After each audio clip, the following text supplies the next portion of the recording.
Next we have Bansri, who's going to talk about those who adapt, survive. Bansri.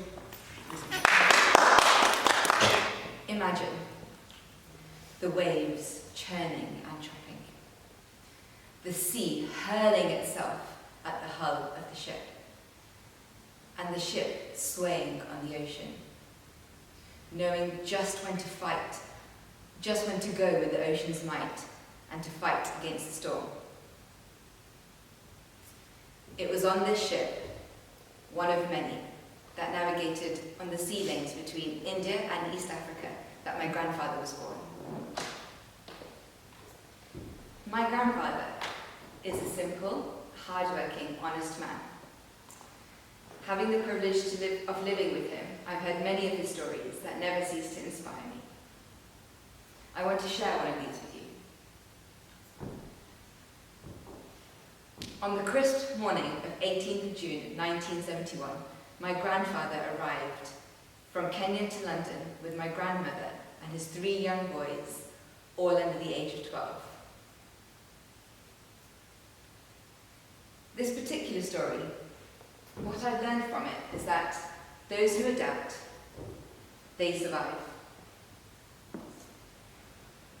The first place that my grandparents lived along with their children was in a room that they rented from a Pakistani Muslim family in North London. The room was small. They shared the kitchen and the bathroom. The rent was £11 a week, and with his salary of £18, it was really difficult to survive and support his family. Luxuries such as smoking were no longer affordable, and in those days, nicotine patches weren't even available. So, quitting was an overnight decision.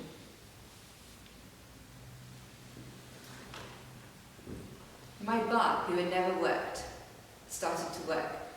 Every day she would take 2 buses across the city to an electrics factory, where she would work night shifts, 12-hour shifts, 4-hour shifts, whatever was required to support her family.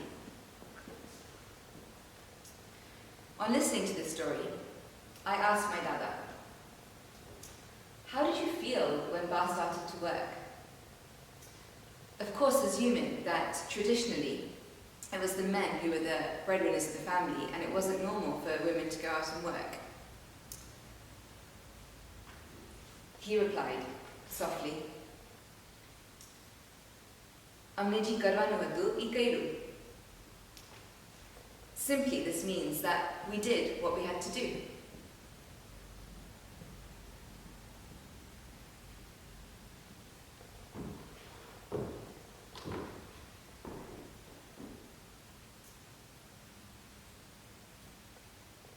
Just as the ship that he was born on swayed with the ocean, my grandparents adapted swiftly to the environment that they came into.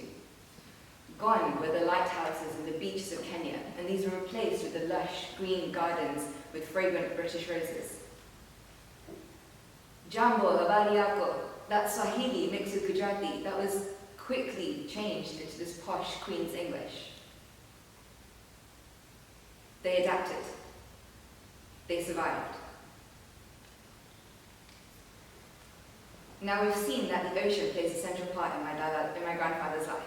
So naturally, his first job here in the UK was one at a shipping company in central London.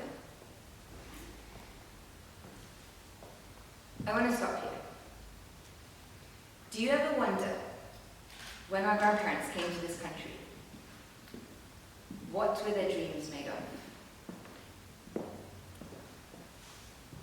What were their aspirations? And what were their fears?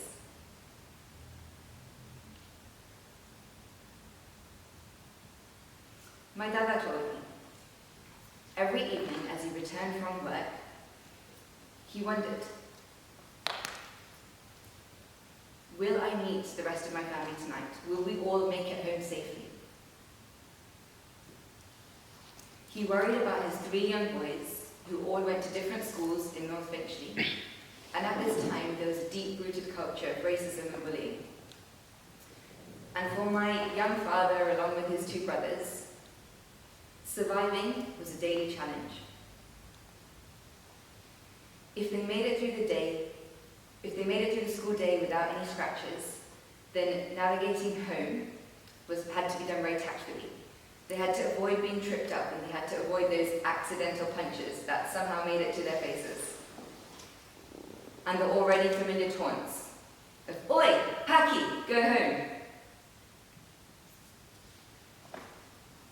When my grandfather returned home, sometimes he would find my grandmother sobbing, devastated that she had to cook a pure vegetarian meal in this kitchen where meat was also being prepared. In these early days in England, for my family to survive and later succeed, they had to adapt. It's not the strongest of us, nor the most intelligent that survive, but it's those who are most adaptable to change. Namaste.